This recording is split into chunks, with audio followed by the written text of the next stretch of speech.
વર્તમાન જ્ઞાનની પર્યાયમાં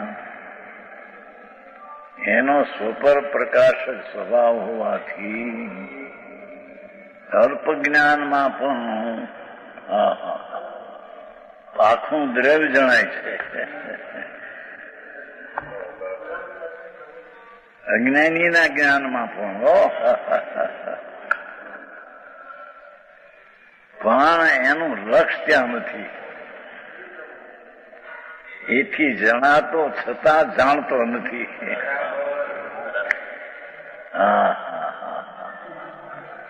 આવો પ્રૂફ છે. એ પર્યાયમાં સ્વદ્રવ્ય ને પર